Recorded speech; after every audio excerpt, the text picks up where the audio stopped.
വഴിവക്കിൽ നിൽക്കുന്ന ഒരു ചെറുപ്പക്കാരൻ യേശുനാഥനെ കണ്ട് യേശുവിനോട് ചോദിക്കുന്ന ഒരു ചോദ്യമാണ് ഇന്ന് രാവിലെ നമ്മുടെ ചിന്താവിഷയം. അവൻ ചോദിക്കുന്ന അവൻ്റെ ഉള്ളിലെ വെപ്രാളം കൊണ്ട് ചോദിക്കുന്ന, കാരണം ഈ കഴിഞ്ഞ ദിവസം കേട്ട പ്രഭാഷണങ്ങളെല്ലാം ഗ്രാമങ്ങൾ തോറും പട്ടണങ്ങൾ തോറും യേശു സഞ്ചരിച്ച് പ്രസംഗിച്ച പ്രഭാഷണം കേട്ടിട്ട് നേരം പോക്കിന് കേൾക്കുന്നത് പോലെ കേൾക്കുകയല്ലായിരുന്നു ഈ പ്രിയപ്പെട്ടവൻ. അവൻ്റെ അന്തസത്ത ഉൾക്കൊണ്ടുകൊണ്ട് ആദി കയറി നടക്കുന്ന ഒരു മനുഷ്യനാണ്. കാരണം ഇങ്ങനെയാണെങ്കിൽ എങ്ങനെയാ സ്വർഗരാജ്യത്തിൽ പ്രവേശിക്കുക? രക്ഷപ്പെടുമോ? മരണത്തിനപ്പുറത്ത് കർത്താവ് നൽകുന്ന ആ നിത്യരാജ്യത്തിനകത്ത് പ്രവേശിക്കാൻ എനിക്ക് സാധിക്കുമോ എന്ന് ഓരോ ദിവസവും വൈകിട്ട് വീട്ടിൽ വന്നിട്ട് ഭക്ഷണം കഴിക്കുന്നതിന് മുമ്പ് ഭക്ഷണം ഇറങ്ങുന്നില്ല. ആദി കയറിയിട്ട് ഭയങ്കര വേവലാതിയോടുകൂടിയാണ് ഭക്ഷണം കഴിക്കുന്നത്. ഇല്ല, നമുക്കുള്ളിലൊരു വേദന വന്നു കഴിഞ്ഞാൽ ഭക്ഷണം കഴിക്കാൻ പറ്റുമോ പ്രിയരെ? പറ്റത്തില്ല. കഴിഞ്ഞ കുറച്ച് ദിവസങ്ങളായിട്ട് ഞാൻ ഈ പ്രഭാഷണം കേട്ടുകൊണ്ടിരിക്കുക. ഗ്രാമങ്ങൾ തോറും ഞാനും സഞ്ചരിച്ചു ഈ കൂട്ടത്തിൽ. പക്ഷെ എൻ്റെ ഉള്ളിലൊരു ചോദ്യം തിങ്ങി നിൽക്കുക. ഒരവസരം കിട്ടുമ്പം വേണം യേശുവിനോട് തന്നെ നേരിട്ട് ഒന്ന് ചോദിക്കാൻ. ഈ മനുഷ്യൻ നന്നേ കഷ്ടപ്പെട്ടു. അതുകൊണ്ടാണ് നേരം വെളുത്തപ്പോൾ തന്നെ മീറ്റിംഗ് തുടങ്ങുന്നതിന് മുമ്പേ, യേശുവിൻ്റെ യാത്ര ആരംഭിക്കുന്നതിന് മുമ്പേ എവിടെയെങ്കിലും ഒരു അവസരം നോക്കി നിൽക്കുകയാണ് തൻ്റെ ഈ ചോദ്യത്തിനൊരു മറുപടിക്ക് വേണ്ടി. എന്തിനധികം പറയാൻ, ഉള്ളിലെ ആഗ്രഹം ഉള്ളിൽ കിടന്ന് തിളച്ചപ്പോൾ തനിക്ക് അവസരം ഒത്തുവന്നു. താൻ ഉടനടി കർത്താവിനോട് ചോദിക്കുകയാണ്. ലൂക്കോസിന്റെ സുവിശേഷം 13-ാം അധ്യായത്തിന്റെ 23-ാം വാക്യം.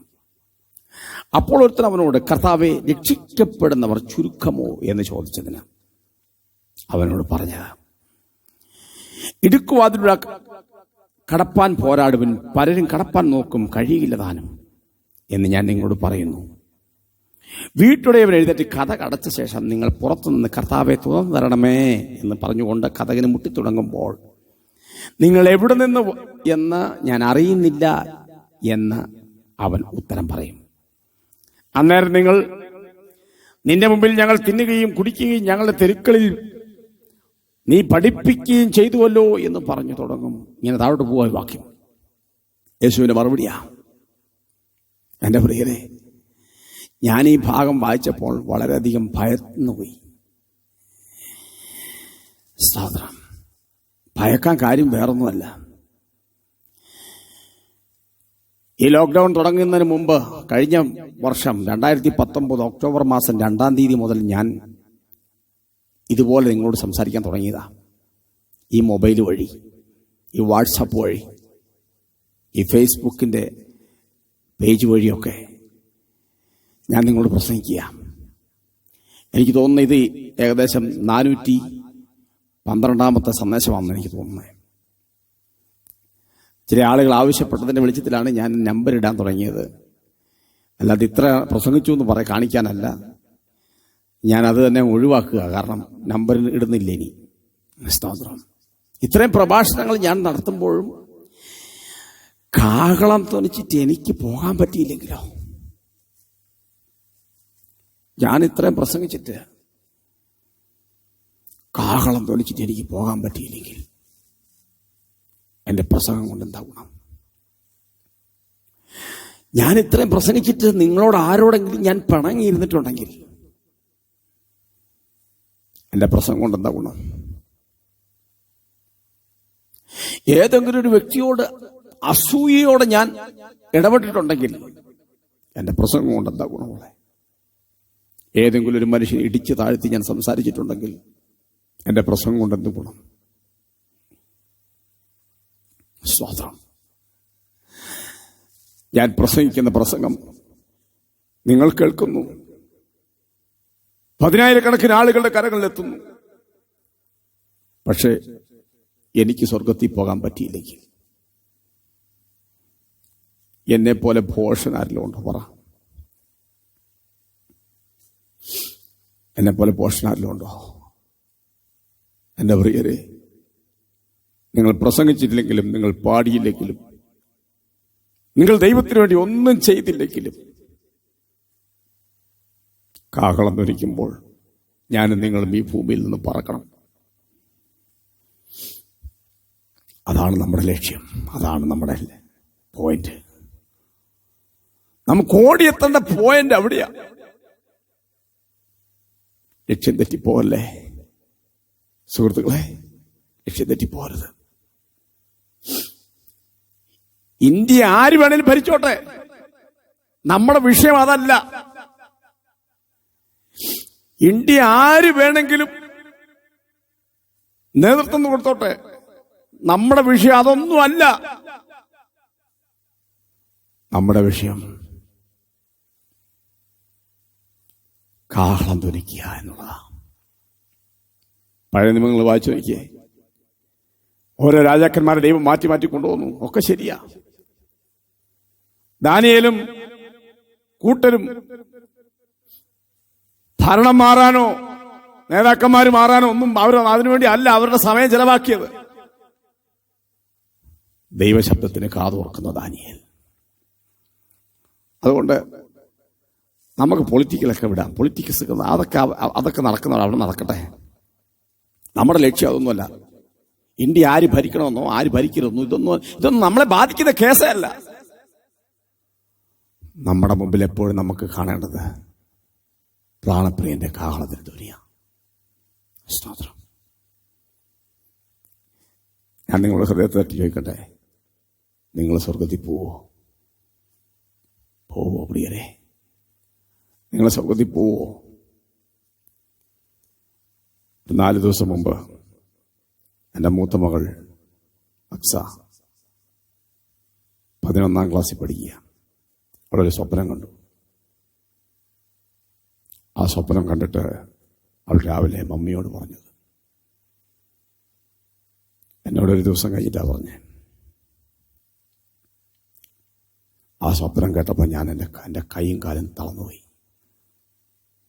എനിക്ക് നിൽക്കാൻ ത്രാണിയില്ലാതായി.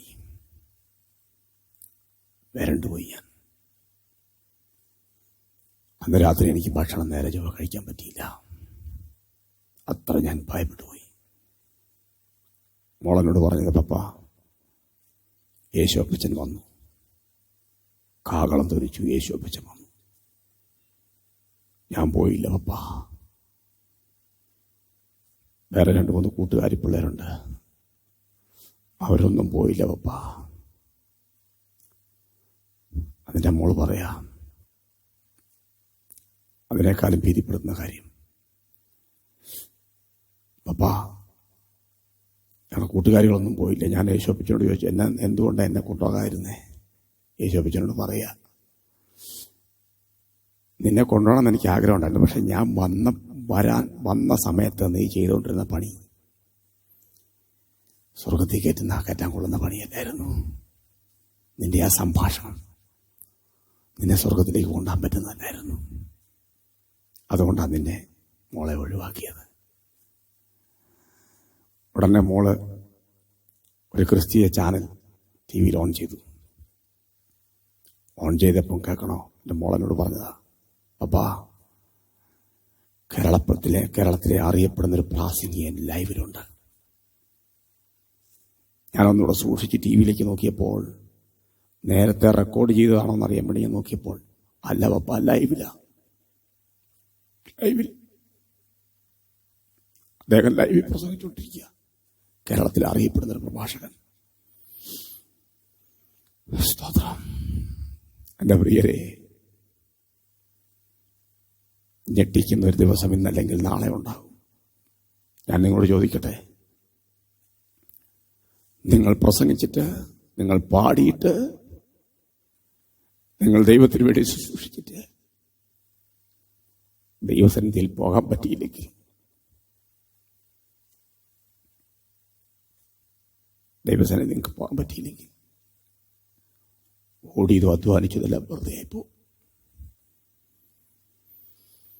എപ്പോഴാണ് പ്രാണപ്രിയൻ വരുന്നതെന്ന് അറിയത്തില്ല. എങ്ങനെ രക്ഷിക്കപ്പെടുമെന്നാ ചോദിച്ചത്. എങ്ങനെ രക്ഷിക്കപ്പെടും? താഴോട്ട് നമ്മൾ വായിച്ചപ്പോൾ അവിടെ എഴുതിയിരിക്കുന്നത് കേൾക്കണോ? നീ പഠിപ്പിക്കുകയും ചെയ്തു, ഞങ്ങളിലൂടെ ദേശത്തെ പഠിപ്പിച്ചു, നീ ഞങ്ങളിലൂടെ കുടുംബങ്ങളെ പഠിപ്പിച്ചു. ഞങ്ങളായിരുന്നു ടീച്ചർമാര്, ഞങ്ങളായിരുന്നു പ്രഭാഷകര്. നീ ഞങ്ങളിലൂടെയാണ് പ്രവർത്തിച്ചത് അന്നേരം. പക്ഷേ ഞങ്ങൾക്കും കൂടെ നീ വാതിൽ കൊട്ടി അടച്ചല്ലോ. ദൈവം വഴി കൊട്ടി അടച്ചാൽ പിന്നെ ആർക്കും ഒന്നും ചെയ്യാൻ പറ്റത്തില്ല. ഈ രാവിലെ സമയം ഞാൻ നിങ്ങളോട് പറയട്ടെ, പ്രിയരെ, നിങ്ങളുടെ ജീവിതത്തിന്റെ ഓരോ മൂവ്മെന്റ്സും ദൈവം കണ്ടുകൊണ്ടിരിക്കുക. ഇന്ന് രാവിലെ എങ്ങാനും കർത്താവ് വന്നായിരുന്നെങ്കിലോ എത്ര ഭീതിജനകമായിരുന്നു സ്ഥിതി. ഈ രാവിലെ സമയം ഞാൻ നിങ്ങളുടെ ഹൃദയത്തെ തട്ടി ചോദിക്കുകയാണ്,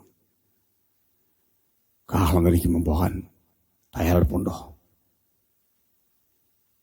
അങ്ങനെ ഒരു തയ്യാറെടുപ്പ് ഇതുവരെ ഹൃദയത്തിനകത്ത് വന്നിട്ടില്ലെങ്കിൽ, നിങ്ങൾ വിശ്വാസിയായിരിക്കാം, ശുശ്രൂഷകനായിരിക്കാം, ആരുമായിക്കോട്ടെ, ഞാൻ നിങ്ങളുടെ കൂടെ നിൽക്കുക. നമുക്ക് ആ ഹൃദയത്തോടെ ചേർത്ത് കൈവച്ചൊന്ന് പ്രാർത്ഥിച്ചാലോ? ഞാൻ നിങ്ങളോട് പ്രാർത്ഥിക്കാൻ പോവുക.